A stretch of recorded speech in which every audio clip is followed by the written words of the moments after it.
Bienvenue à tous. Dans cette vidéo, on va corriger l'exercice, ou bien un exercice qui porte sur le courant continu et ça concerne les élèves du tronc commun scientifique. Donc, je vous laisse tout d'abord avec l'énoncé. Et comme d'habitude, je vous conseille de faire l'exercice en premier, c'est-à-dire que vous devez mettre la vidéo en pause et puis vous pouvez reprendre la vidéo pour consulter les éléments de réponse que je vous propose. Donc, on commence. Donc, dans la première question, on vous demande d'annoter les différents nœuds de ce circuit. Donc, on rappelle tout d'abord la définition d'un nœud. Ce que c'est qu'un nœud, c'est tout simplement un endroit du circuit où au moins trois fils de connexion sont reliés. Voilà, on a ce point-là, cet endroit. On a trois fils qui sont reliés. La même chose pour cet endroit et la même chose pour ici et pour celui-là. Donc on a ici quatre nœuds que je vais noter respectivement A, B, C, D. D'accord. Et bien sûr on a, comme on a dit, quatre nœuds. Après on vous demande le nombre de branches. On rappelle tout d'abord la définition d'une branche. Donc c'est une portion de circuit délimitée par deux nœuds. Donc bien sûr on a cette partie-là, la partie de C de D pardon, vers D. Bien sûr passant par le générateur, ça c'est une branche. De C à A, c'est une branche. De A à D aussi. De C à B, de A à B et de B à D. Donc on a 6 branches dans ce circuit. Après, l'intensité du courant électrique I5, donc on peut appliquer la loi des nœuds ici, dans le nœud A. Donc on a I1 qui est entrant dans le nœud et I5 et I2 qui sont sortants, bien sûr, de ce nœud-là. Donc on peut dire que I1 égale à I5 plus I2. Voilà. Et on peut isoler I5.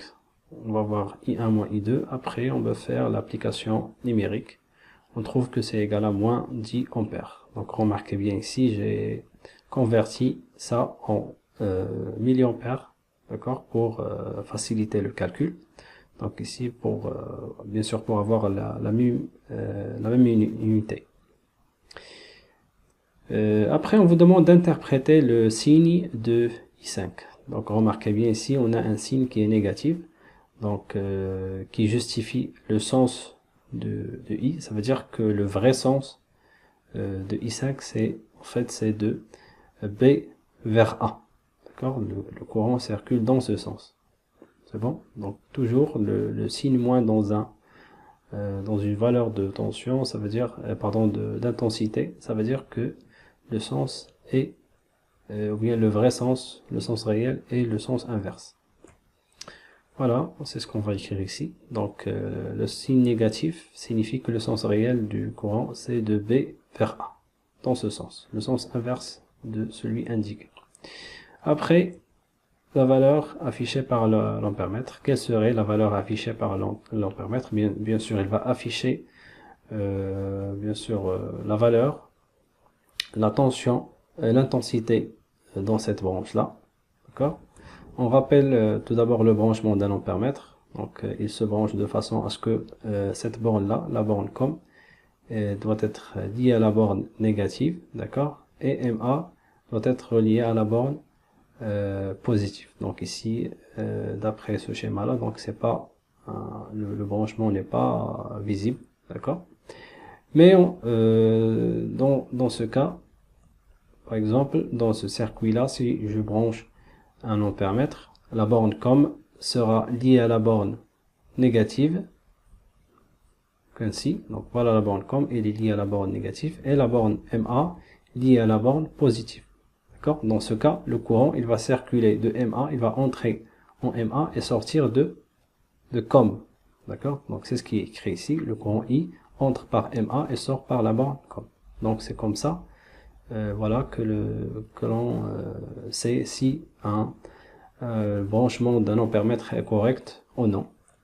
Voilà. I, il entre par MA et sort par la borne COM.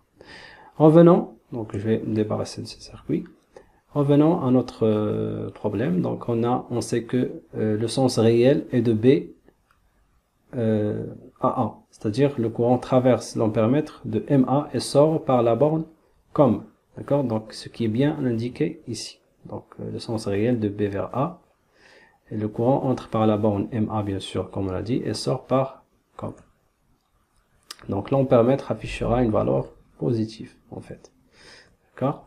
C'est-à-dire c'est une valeur, bien sûr, qui est opposée à celle de I5, c'est-à-dire 10 milliampères. Parce que, en fait, le courant électrique circule dans ce sens-là. C'est-à-dire, l'ampèremètre est bien branché. Dernière question, la valeur de I3 et I4. Donc, pour répondre à ces questions, on peut utiliser directement la loi des nœuds. La loi des nœuds en C sera I égale à I1 plus I3. Et en isolant I3, on trouve que c'est égal à I1 moins I2. I1 moins I moins I1, pardon. Et en remplaçant chaque grandeur par la valeur correspondante, on trouve que c'est égal à 20 milliampères. On va faire la même chose pour le courant I4, mais cette fois-ci dans le nœud D, que l'on va appliquer la loi des nœuds. Donc I4 plus I2, ça fait I. Et en isolant I4, on trouve que c'est égal à 10 milliampères. Voilà, c'est tout pour cette vidéo. J'espère que c'était clair pour tout le monde. Je vous souhaite bon courage et je vous dis au revoir.